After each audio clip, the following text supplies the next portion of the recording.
Article 5, Section 2, Subsection 1, under the 7th constitutional duty of the chairperson executive officer position, it states that the chairperson shall oversee the establishment of an organizational handbook for the executive board.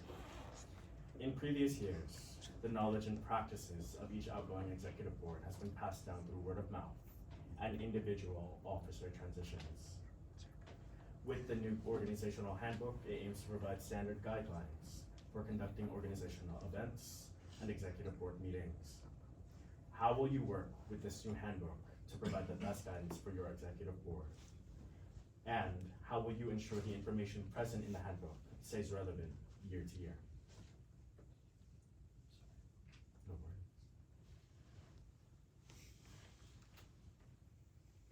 All right, for that last part of the question,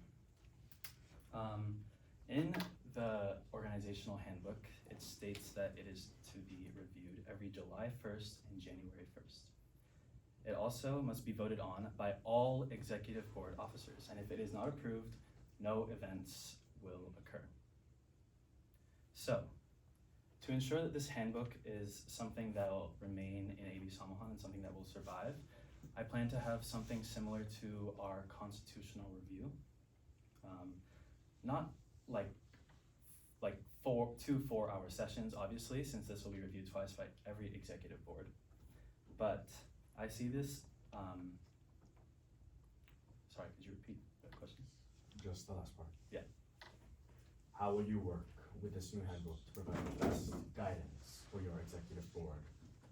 And how will you ensure the information present in the handbook stays relevant year to year? Yes.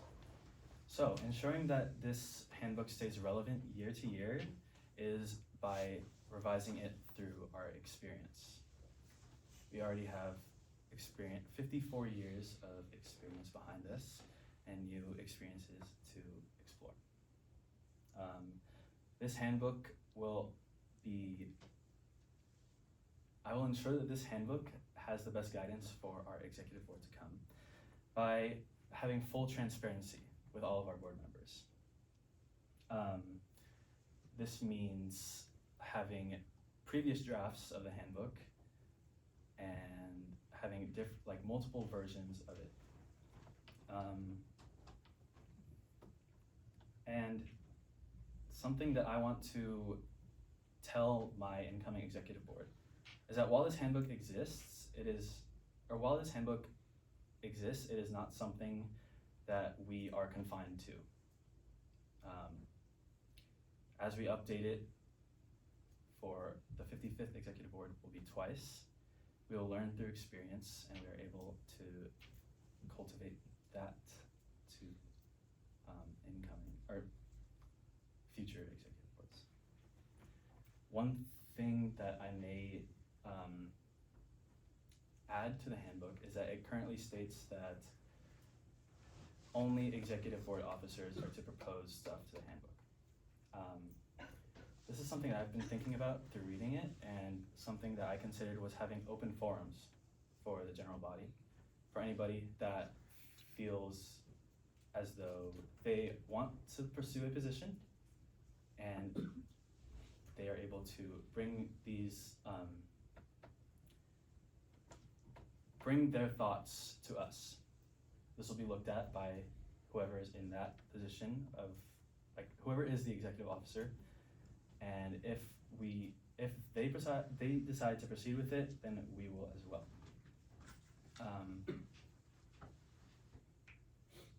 Could you restate the question? The last part. Yeah. How will you work with this new handbook to provide the best guidance for your executive board?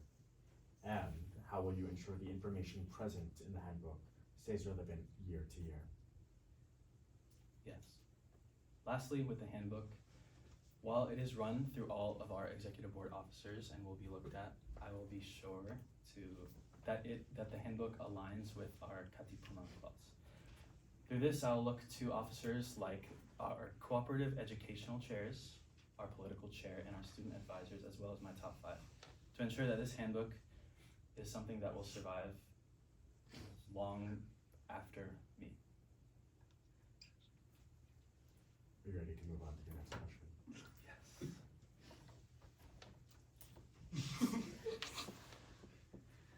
Since Andres Bonifacio Samahan's creation over 50 years ago, its members and leadership have endured countless hardships and challenges in conducting this organization and maintaining a collegiate Filipino community in San Diego. From protesting the Marcos regime, rebuilding Agbayani Village, and advocating for the AAPI community during the COVID-19 pandemic, AB Samahan has fought through it all, while maintaining the safe space. Given the current state of federal education, how will you work with your executive board to ensure that AB Samahan continues to maintain a safe space for its members and uphold the Katipunan Clause in the face of adversity and lack of institutional support at the university level? Thank you for this very important question. I'd like to preface by asking you to repeat the question. Can you please repeat? Yes. Given the current state of federal education, how will you work with your executive board to ensure that AB Samahan continues to maintain a safe space for its members and uphold the Katipunan Clause in the face of adversity and lack of institutional support at the university level?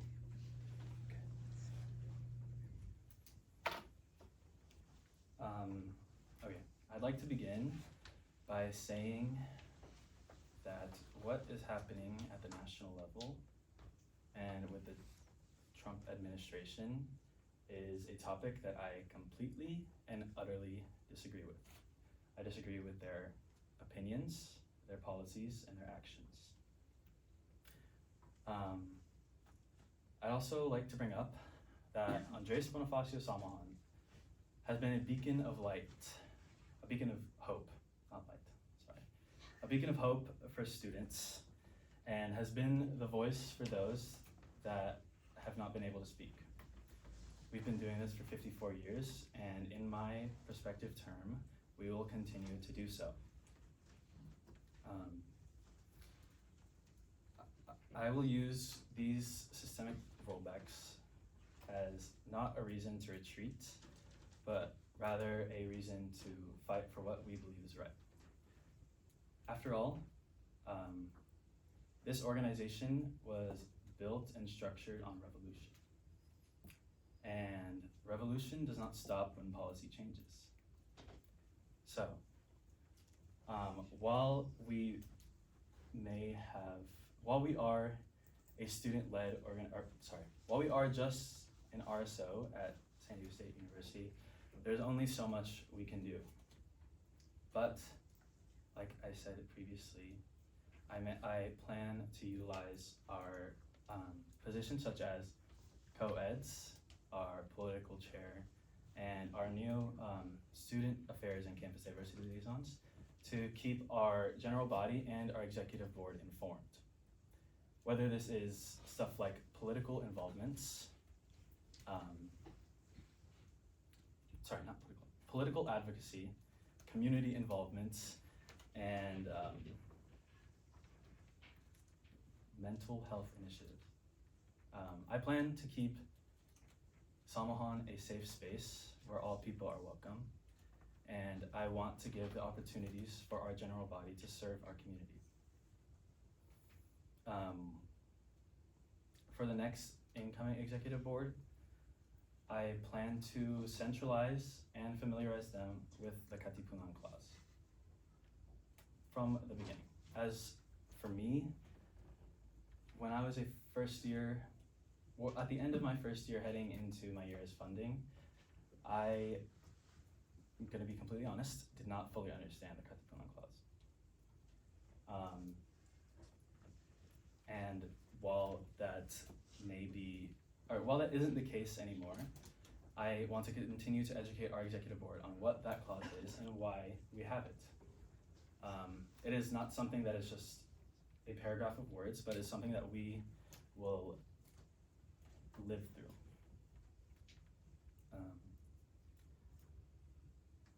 It'll also be a reminder as to why we lead and why maybe Samahan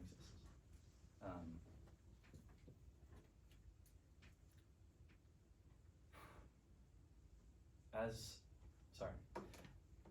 I'd just like to end this question by saying that as chairperson, as your chairperson, I will ensure that AB Samahan does not just react to our current times, but instead help reshape them.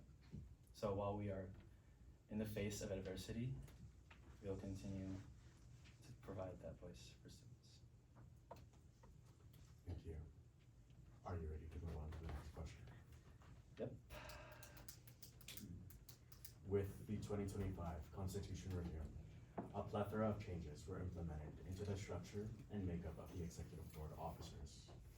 With these changes to the structure and constitutional duties in mind, how will you support your Executive Board in exploring these new opportunities and persevering through the inevitable challenges that will come their way? Can you repeat the question? Yes. How will you support your Executive Board in exploring these new opportunities and persevering through the inevitable challenges that will come their way?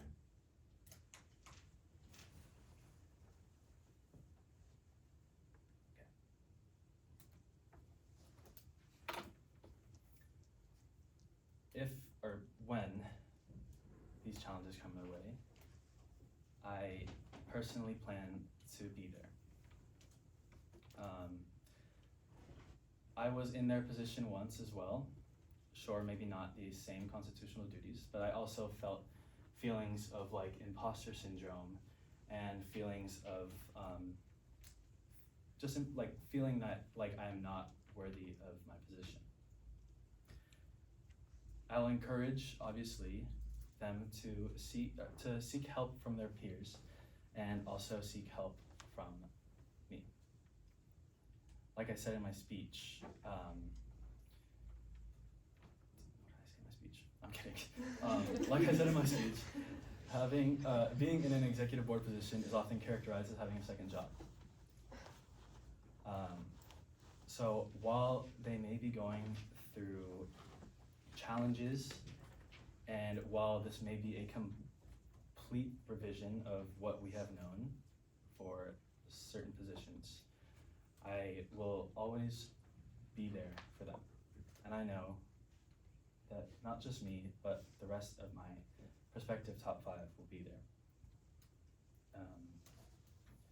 For tangible explanations, I do plan to utilize temperature checks as much as I can within our executive board, and these can be anything, whether it's something more personal or more lighthearted. I'm coming into this next year with a sense of togetherness with my executive board. So with the use of my new VP internal and VP external, there is going to be a lot of delegating and a lot of communication. But everybody will have a chance to have a voice. Can you repeat the question one more time? Yes.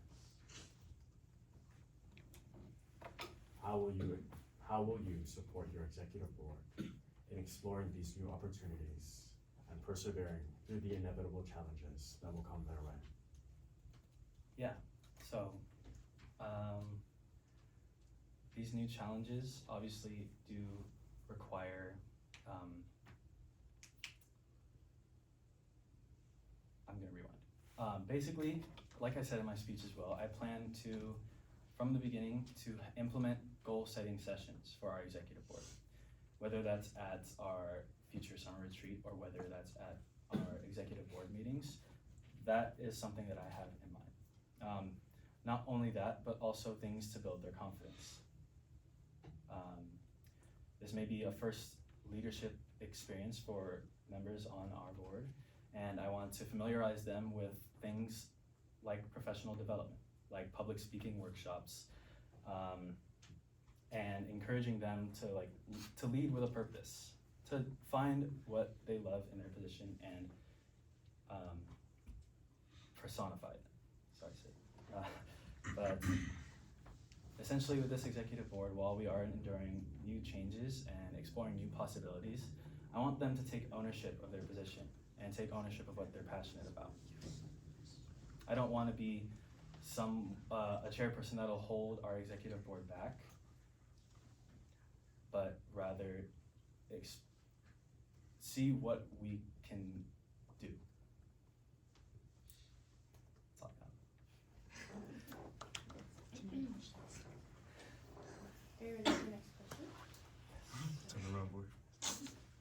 The purpose of the new Student Affairs and Campus Diversity Liaisons is to expand upon the resources that AB Samahan has access to and can therefore connect its general body members to. With this, AB Samahan can expand to connect with resources beyond the APITA community and associated students, like the Office for Educational Opportunities Programs, Outreach and Success, and centers like the Pride and Women's Resource Center. What is your vision for these liaisons? Should you appoint them, and how will you utilize their unique position to serve the Filipino community? Can you last part of that question? What is your vision for these liaisons? Should you appoint them, and how will you utilize their unique position to serve the Filipino community?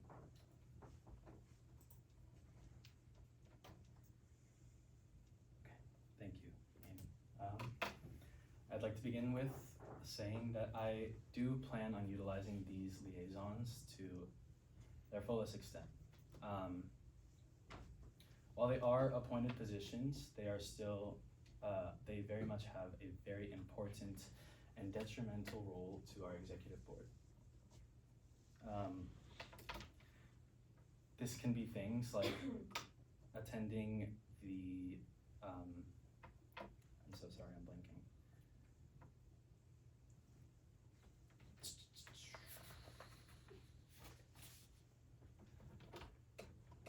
Oh my god, I'm so sorry, I just had it in my head. Attending the Student Diversity Commission meetings. I can't believe I forgot that. And also, these liaisons will be in a position where I see them as a position where they are similar to our pillars. I want them to attend these meetings to which commission they see fit, and I want them to inform our general body, whether that's giving a report or leading an activity or even doing an external announcement saying like, hey, SDC meets at this time. If you want to check it out, you should.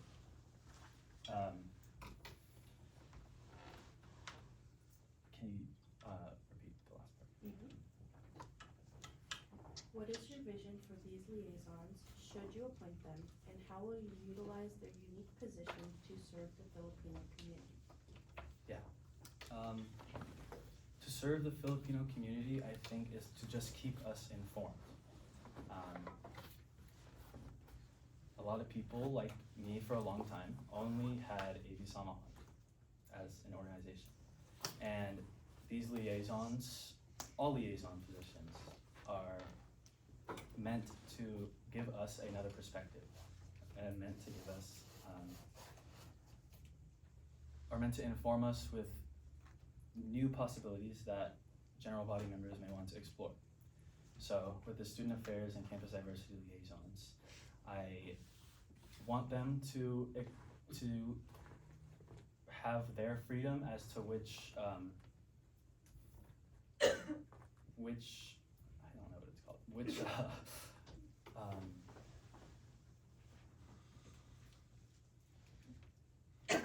which commission they see fit, and which commission they see fit for AB Samahan and our executive board and our general body. And I want them to keep not only the general body informed, but also the executive board. My main thing with next year's executive board is remaining transparent, and I hope that these liaisons will not only keep us informed, but also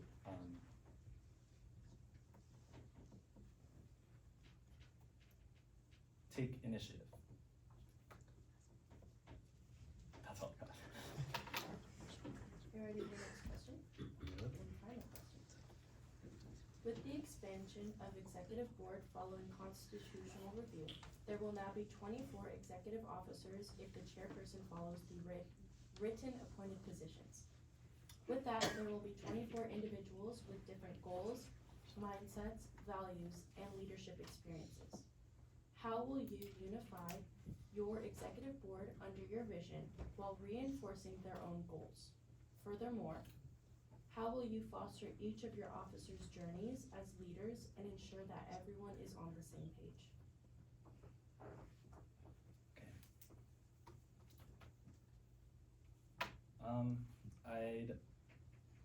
Sorry, can you restate that question? How will you unify your executive board under your vision while reinforcing their own goals? Furthermore, how will you foster each of your officers' journeys as leaders and ensures everyone is on the same page?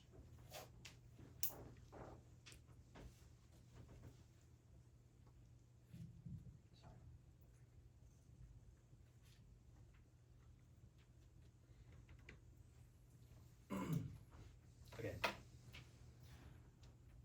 I see unifying my executive board as something that is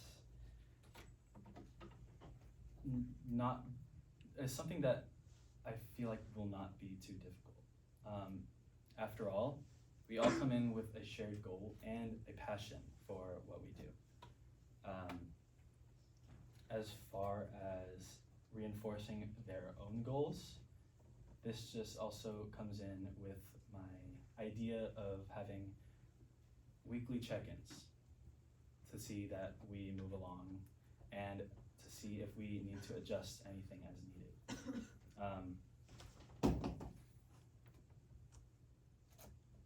For their journey as leaders, I do want to implement, like I said before, more workshops and more professional development within our executive board. Not only for them to grow as leaders in our space, but also for them to grow as people. This is something that I feel like I'm confident in saying from personal experience, but I think that being able to unite our executive board under a common goal will allow them to not only explore their own position and be able to push the possibilities of what they see, but we are also able to elevate this organization into something that we will be proud of at the end of our term. Can you repeat the question again? Just to see honest. How will you unify your executive board under your vision while reinforcing their own goals? Furthermore, how will you foster each of your officers' journeys as leaders and ensure everyone is on the same page? From a more tangible standpoint and like things that we can do, there are a couple of things I want to implement while we go through our summer retreats. Stuff like goal setting, not only at an individual level, but also collective.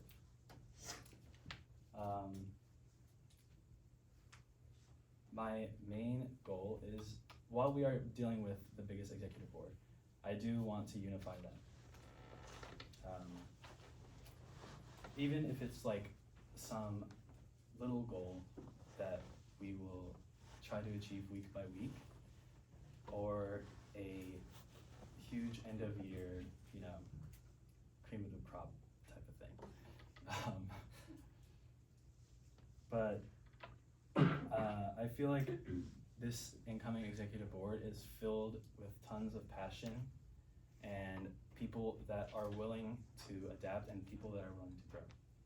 So I am not too worried in unifying them, but if there is a case where I have to, if there is a case where there is like a disagreement in our goals or a conflict, I'll make sure that I will ensure that that gets addressed.